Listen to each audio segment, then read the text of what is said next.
Hey guys, it's CS Joseph with csjoseph.life doing another episode, the final episode of season 15, where we're discussing how to use the type grid. So for this episode, I decided to actually create the type grid with all of the small components associated with it for the sake of this lecture, and we can actually kind of teach people how to use it. We've just defined each of the different tools that could be used to determine someone's interaction style and temperament, but now we're actually going to be putting it in practice here for this lecture so that you can actually see how to do it and how to do it in real time and do it with somebody, I don't know, anybody or even yourself to kind of help you identify with, what type you are, etc. So I realize that some of the words are actually really small on the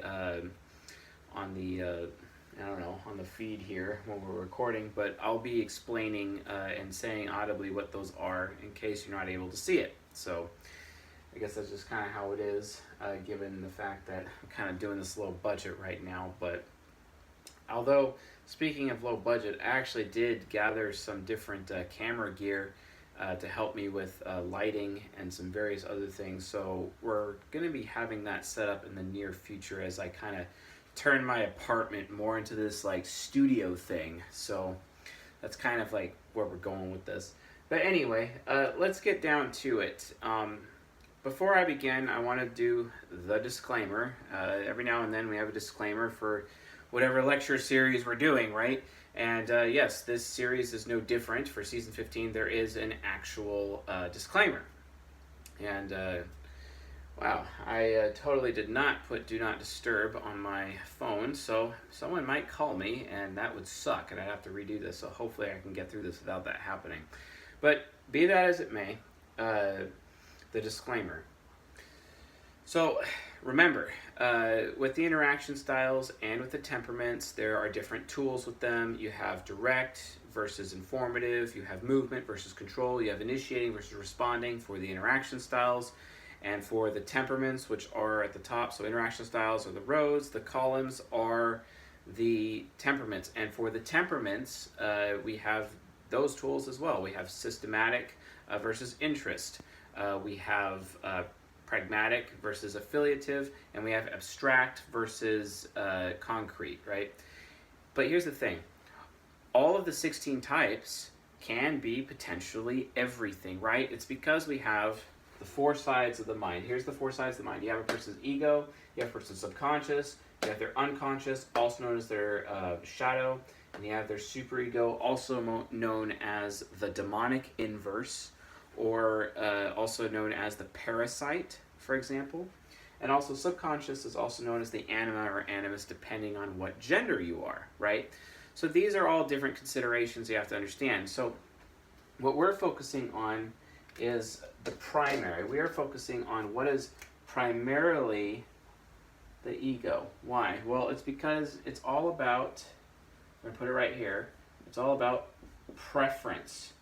Preference is everything. It's what you prefer to do, right? It's all about primary versus secondary. Everyone is direct.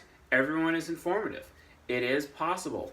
Everyone is. The thing is, though, is that what do people prefer to do more than the other, right? That's the whole point. You have to be thinking in terms of primary versus secondary, what a person prefers to do versus what they don't necessarily prefer to do but can do, right? And this is very normal in almost any form of human interaction, even sexual intercourse, right?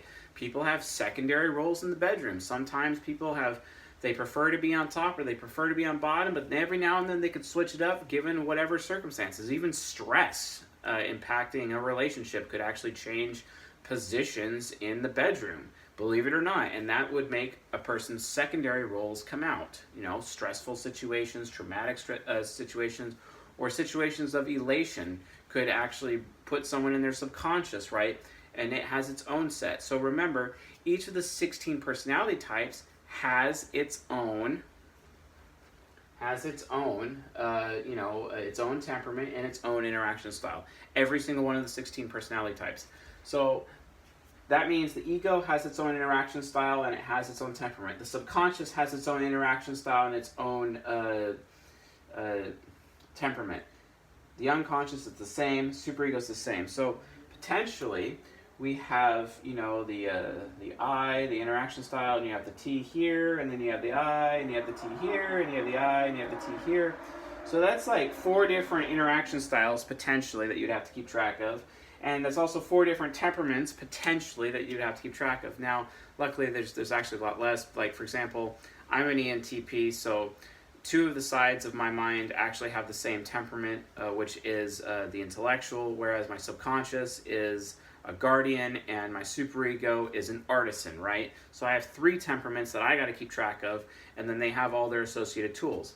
But again, I'm primarily in my ego, so I prefer to operate in my ego, just like most people, unless they're like dealing with trauma or whatever, or stress in their life, and they're stuck in one of the other sides of their mind, which can happen. You can get stuck in your shadow, also known as your unconscious, and you can get stuck in your subconscious, right? So you may end up being a little bit more even-keeled because while you prefer in your ego to interact a certain way and have a certain temperament, you're kind of throwing off, and it seems like you're more in balance because you're in your subconscious a lot, or you are in your unconscious a lot. And this potentially skews results. But still, at the end of the day, based on your interaction style and temperament, because of preference, and what is preferential, what is primary versus secondary, you know, yin and yang equilibrium, it's very important, you know, yin and yang. The yin is the pliable, the yang is the firm, the masculine versus the pliable feminine. They are in yin and yang equilibrium, right? Because the secondary trait is the black dot in the yang side, or the secondary trait is the white dot in the yin side. And those are still secondary traits. So human beings are able to use all these other traits through secondary traits. It's just what we need to do is find what their primary traits are, so that we can identify them properly. And how do we find their primary traits? By looking at what they prefer to do, looking at what they do more often, right? That is the main tenet, foundational law behind how to use the type grid, right? So let's take a look as to how that works, okay? So we have the type grid right here. We have guardians, SJs, so ESTJ, ESFJ, ISTJ, ISFJ. So the structure guardian is the ESTJ, the starter guardian is the ESFJ, the finisher guardian is the ISTJ, the background guardian is the ISFJ. For artisans, we have the ESTP, which is structure, ESFP for the starters, finishers is the ISTP, and the background type is the ISFP. For the intellectuals, we have the structure intellectual, that's the ENTJ, the starter ENTP, which is the starter intellectual is the ENTP, the finisher intellectual is the INTJ, and the background intellectual is the INTP. And then the structure idealist is the ENFJ, or the mentor, and then the starter idealist is the ENFP, the finisher idealist is the INFJ, and the background idealist is the INFP, okay? So each of these types, this is literally how it works. If you've ever done multiplication tables in school, this is literally how you type people. It's just multiplication tables. This is a grid 4 by 4, so a 16 grid, great. So all you have to do is identify what temperament they are, that's the column, and what interaction style they are, that is the row. That's it. Because, I understand that this guy is structure, but then I realize his temperament is intellectual. That means the answer is ENTJ. So basically, this gives you the opportunity to utilize this system for deduction. Process of elimination. That's all you have to do, is use this for process of elimination. This is the process that you follow to be able to type people. It's kind of interesting because you're seeing how systematic I am right now as an NT, because guess what? NTs are systematic. We have systematic right here for the NTs, and they like talking in methodologies and frameworks and whatnot. And guess what? This type grid, which is based on the research and work of Dr. Linda Behrens, is essentially how we type people, because we have everyone put into this framework and we find specifically how to type people, and it is 100% accurate. You can do it this way, you will be accurate. No issue whatsoever. Why do we have to do this way? Well, because the dichotomy system of the MBTI, where we're just looking at introverted versus extroverted, or intuitive versus sensing, or thinking versus feeling, or judging versus perceiving, is very limited. One of the ways I explain this is in the How Do the INFJs versus the INFPs lecture, right? Where I talk about how, guess what, INFJs are actually more T than they are F. Why is that? Because they have TI child, also known as, TI, in the top 4 functions of their mind. That makes them a thinker, because an introverted judging function like TI or FI makes someone a thinker or a feeler, even though their letters say INF, but the F is not really real. Why? It's because it's not a source of feeling. Whereas the INFP is a source of feeling. It has FI hero, but it's such a high judging function because it is a hero function at the apex of the mind. They often score INFJ on the test. So they get really crossed and they end up being mistyped. And guess what? The MBTI mistypes people on a regular basis because the MBTI, through these dichotomies, are not aware of the cognitive functions. But to be able to test someone properly on cognitive functions, it actually takes a lot of time and a lot of effort, and you are still prone to human error. I'm sorry. Tests are prone to human error. You have human error on for whoever's taking the test. You have human error on who is administering the test. You have human error on who is checking the answers for the test. There's a lot of human error, right? Well, thank God for Dr. Linda Behrens, who gives us the interaction styles and then her take on the temperaments and all of these little mini microcosms or micro dichotomies attached to each of these things to be able to give us a framework where we can pragmatically and systematically determine who is what through the process of elimination or deduction, logical deduction. There's no reason to get this wrong because it is correct. And we just focus on their ego. And once we identify one of these types, guess what?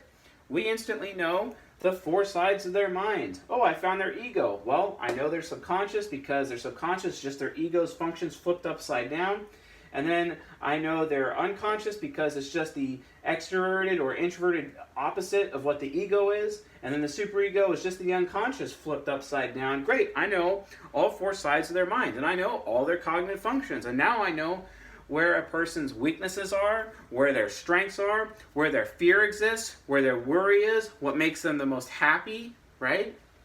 And guess what? That person is all of a sudden open to my influence. Why? Because I know everything there is to know about them from a nature standpoint. Now, this grid does not tell you a person's nurture. If you want to learn about nurture, you can look at BS tests like Big 5 or Hexaco, or, we're going to test you on how narcissistic you are. Great. Well, I'm sure all the NTs would, or pragmatic types would score, as very high in narcissism because they're inherently selfish.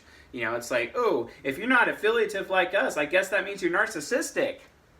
Yeah, that's as bad as telling, NTs that they have Asperger's or autistic, or they have ADD, ADHD, or whatever, and you're just giving them pills because they're not like, the rest of the 70% concrete population out there. Great. Thank you, guys. Oh, we have this huge war on abstraction, so let's just, give drugs to small children to make them more like us, even though that those drugs destroy those small children. And yeah, it's basically literally totally pathetic. And I loathe how society is doing this to our children. How about we actually learn about depth psychology and stop poisoning our children and ruining their futures and our grandchildren? Yay, because epigenetics, because let's just destroy our genome, come on, think about it statistically. And my source on this is Warren Farrell from the book called The Boy Crisis. The sperm count in men continues to drop every single year and has dropped by a huge amount over the last 100 years. I wonder why. Think about it. Masculinity is definitely on the decline, that's for sure. Oh, but Mr. Warren Farrell thinks, I guess that means we just need to make men more like women, right? That was literally his solution. He does a great job identifying the problem in that book, but his solution is hey, let's just turn men more into like women, and then it'll be okay. Wow, Mr. Farrell. I think that's the best decision ever.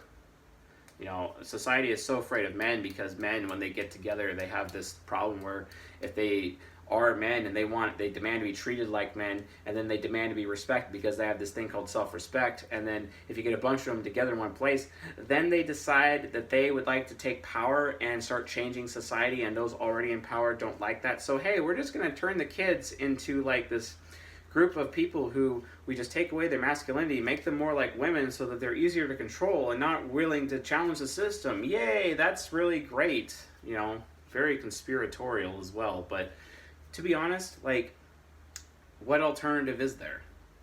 Oh, this is just something that's happening. Well, okay, sure, maybe, but regardless, it's still a problem that has to be solved. Whatever the cause is, it doesn't matter. We have a problem, we need to fix it, right? So one of the ways we're going to do this is by learning the type grid so that we could possibly type everyone properly, and then we could develop education, proper parenting, proper relationship, friendship skills, proper sexual skills even. Every aspect of human interaction is affected by this form of psychology, by this form of depth psychology. It is absolutely critical that we educate everybody, especially in first world society, about this system so that they can identify themselves, identify other people, so they can know themselves and know others, so that they can love themselves and accept themselves, so that they can love others and accept others. Wow! And all that fear of masculinity causing conflict would just go away overnight, because if everyone understands each other, I'm sure that would really help from the conflict standpoint, now wouldn't it? Oh, but no, we can't do that. We need to continue to keep people in the dark and ignorant every single day because, you know, we are afraid of change. Thank you, SJs. Thank you so much for that fear of change, because statistically 40% of the population, in any population, be it in a company or whatever, statistically 40% of people are resistant to change. Gosh, it's kind of weird how, you know, the Guardians are 40% of the population at the same time. Oh, that's why. Oh, it must be the Guardians, you know, that 40%. 40% of the population are Guardians. Oh, and we have 30% here for the artisans, 15% for intellectuals, and 15% for the idealists. Oh, okay. So what you mean to tell me is that the concrete types, which are here, are the majority. Oh, wow. And the abstract intuitive types are the minority. Oh, but there's something wrong. There's something weird. There's something abnormal with these types. Let's give them drugs and destroy their life before they even have a chance to defend themselves. Wow.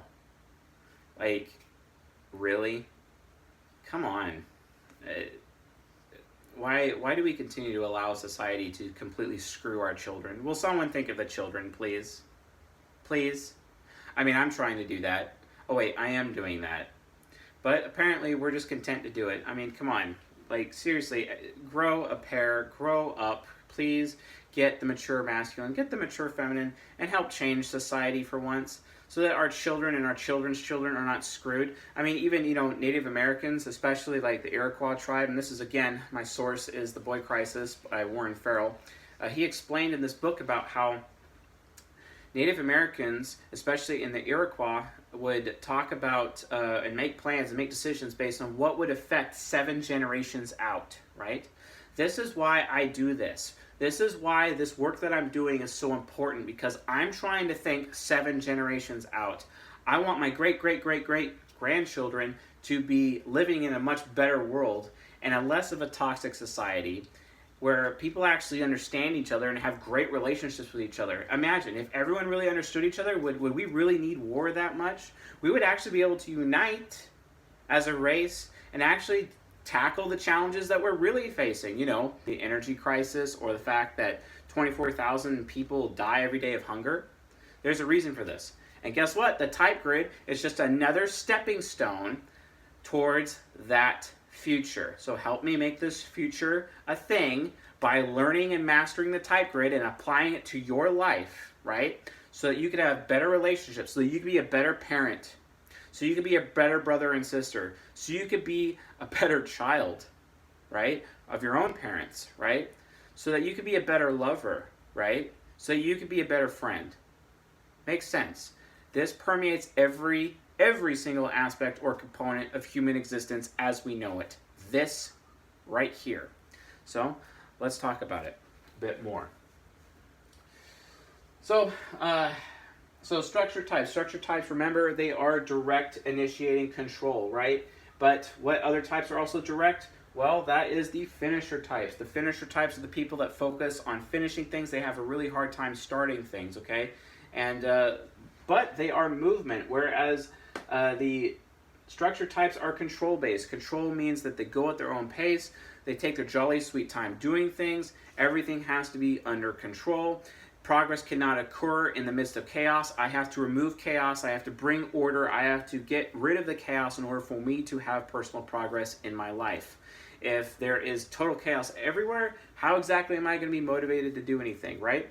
Oh, but the movement type from the finishers, because the finishers, also the starters, are very movement oriented, right? So these two are movement.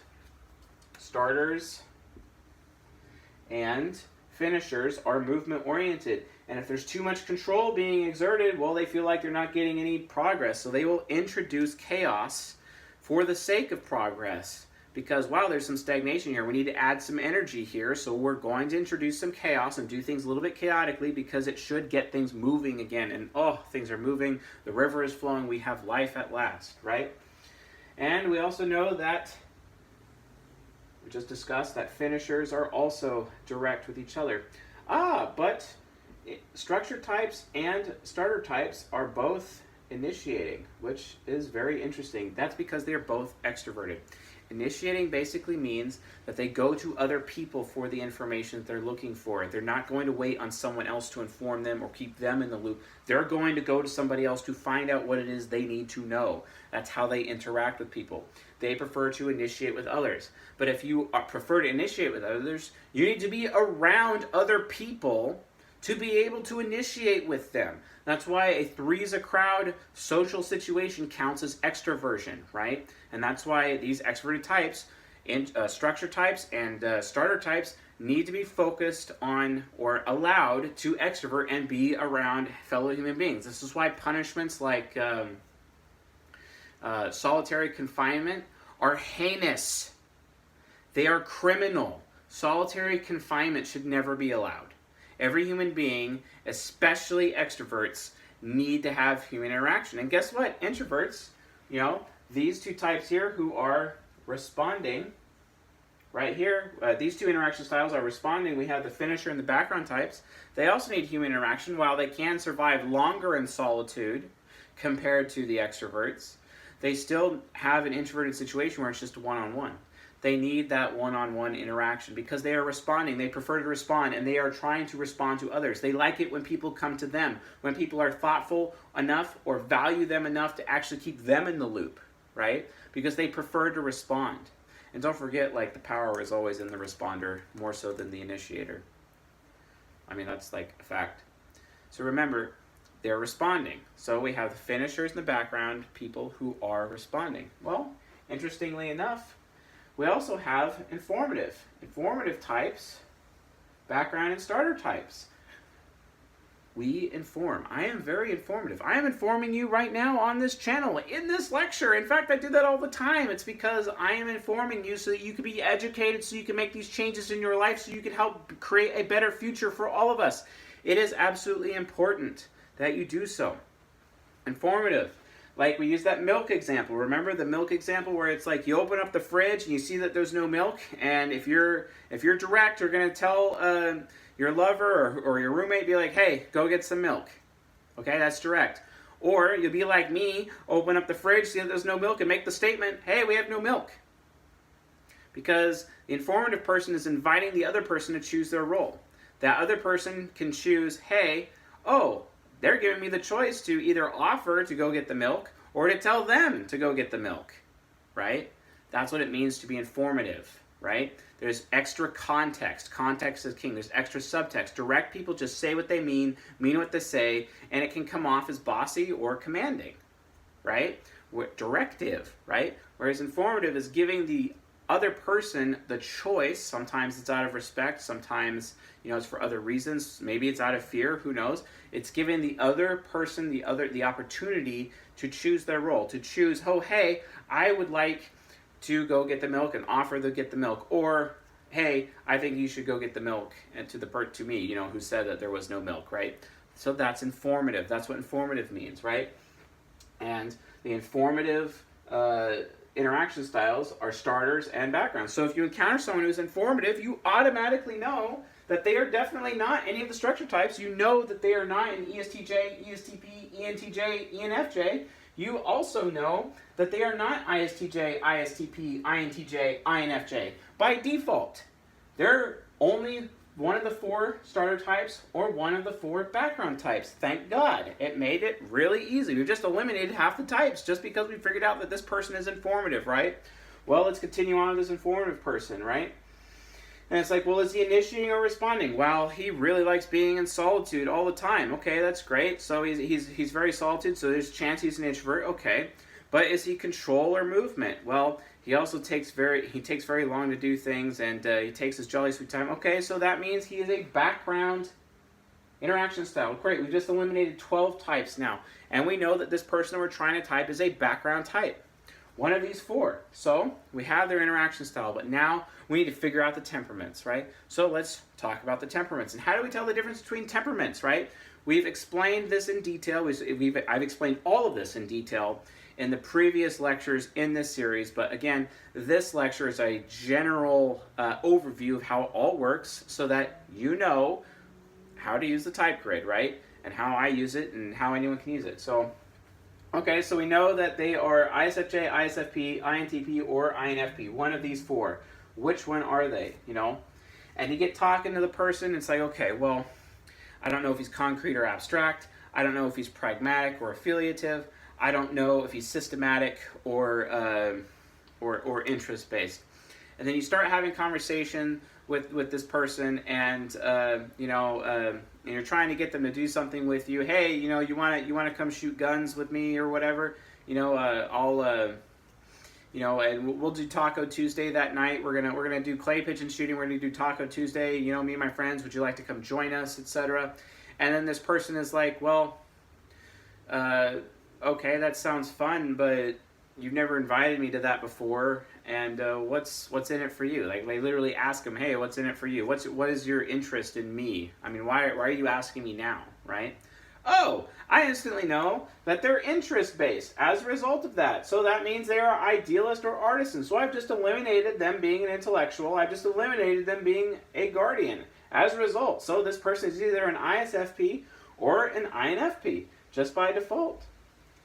Just by default. I already know that, And, we continue to talk, and they're actually starting to use, language talking about how things should be, because they're telling me, well, I don't really have a gun to go with that. And like, oh, you could use one of mine. And then I hand them the shotgun that we're going to use when we're going clay pigeon shooting, for example, and then they're like, oh, wow, this is a really nice weapon, but you know what? I'm not really sure about this. It should be done this way. You need to hold it this way. Always make sure your action is open, because you're not going to be very safe, and it's like, okay, wow, you're kind of telling me how it needs to be here, right? Well, and then they're like, but you know what? I'm just going to use my own weapon, right? They're constantly talking about, oh, hey, I want to bring my own weapon. I'm not going to need to use yours, so let me actually see about potentially going to go buy mine for the next time. I don't really want to come this time. I'll go to the next time, but I would like to have my own weapon instead, and I'll have it before the next time. Okay, yeah, sure. We can go ahead and do that, They're very independent as a result of that, very more independent. They want to do things what they want to do. It's not about what they want to do for the group, so they are pragmatic. So we've just found out that he's interest-based and he is pragmatic. Ergo, he is the artisan type, which means between INFP and ISFP, he has to be the ISFP, right? It's just an example. It's kind of a crappy example, I'll admit, but it's still an example, right? Remember, guardians are concrete like artisans. These two things are linked together. But guardians are also affiliative like the idealists, okay? And then guardians are systematic just like the intellectual. So they have similarities. Notice how every type has a similarity with every other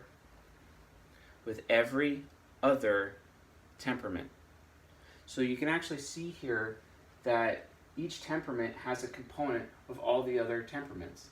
It's the same thing with the interaction styles, right?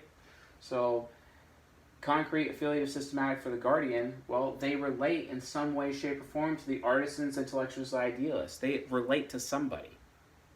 Every temperament relates to the others. That's why they're in equilibrium with each other, right? Yes, there's more of them in the there's more concrete than there's abstracts. Okay, yeah, sure. But they still relate to each other. They're able to have relationships with each other because human beings are based on relationships. Because if you get people together in one place and they speak the same language and they set their mind on a certain goal and they're going to work together to focus on meeting that goal, they will be successful. That's how the human race works, right? And it would be great if you have all of human cognition available to you in this group and you could take advantage of the entire cognitive spectrum available to human beings to be able to accomplish that goal. Oh, like fundamentally transforming society for the betterment of our children 7 generations from now. Oh yeah, that'd be nice.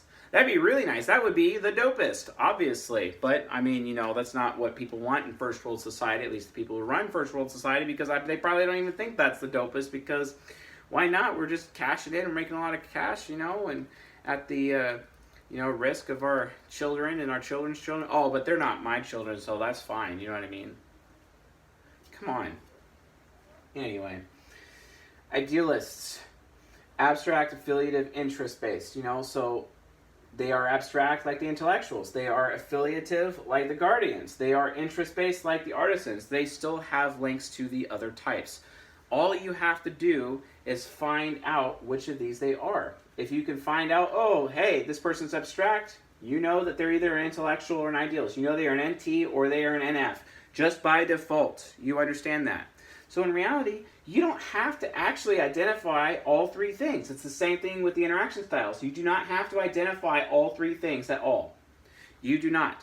You only have to really identify 2. And it's nice to have that third piece in there to kind of check your work, right? It helps you check your work. It helps you verify that you are actually correct in typing them. Because you're like, okay, I know this guy is direct, and I know that this guy is control-based, but is he... So that would make him structure. That would mean he's either an ESTJ, ESTP, ENTJ, ENFJ.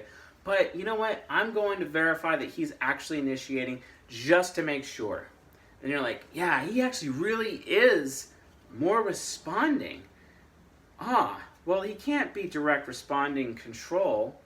So maybe I'm wrong about the control because I know for sure that he's direct, right?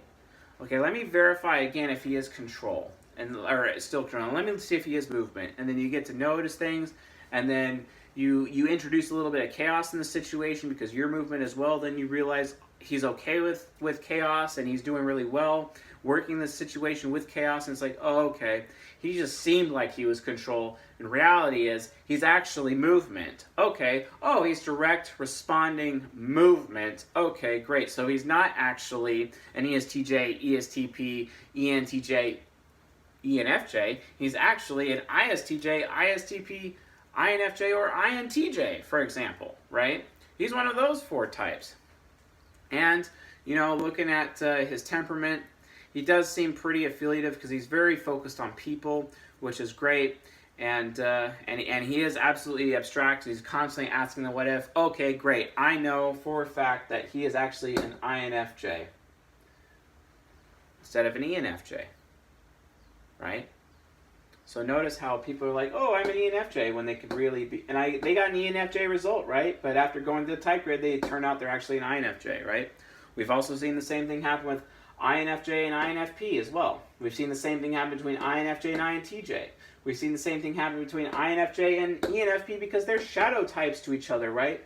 All of these things make sense. So the point is, you really only have to identify 2 of these traits to identify their interaction style and their temperament. But having that third one, use the third one to verify and to check your work to make sure you're doing it correctly. That way you're not at risk of jumping to conclusions or mistyping yourself or mistyping somebody else, right?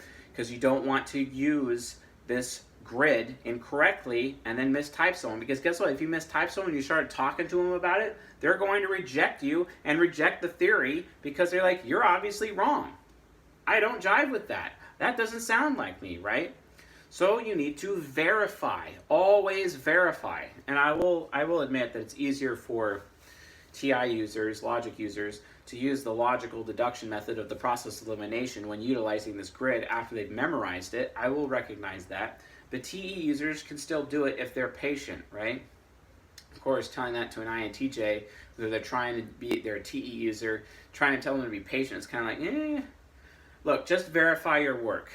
Utilize all three of these, microcosms, these micro dichotomies, etc. Use all three that you have available per interaction style and per temperament, and you will be more successful. You will be more accurate.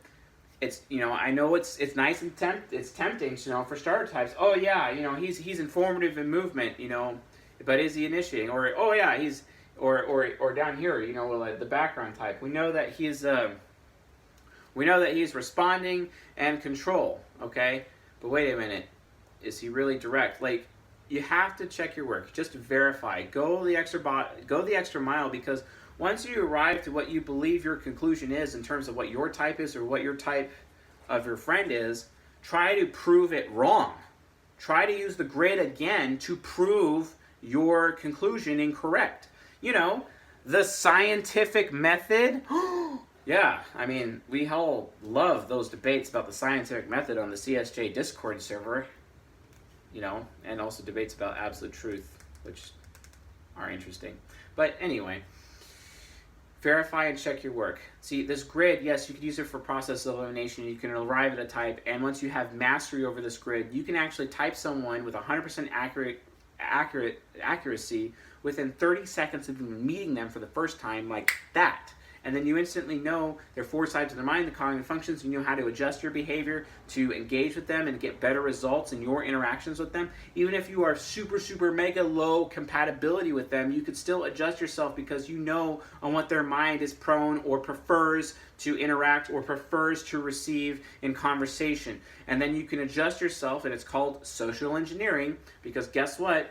All social interaction is actually a form of manipulation. The word manipulation, though it has a negative connotation with those who use the English language, it's not necessarily a negative word, right? I mean, I'm literally manipulating this pen right now by pulling the cap off of it.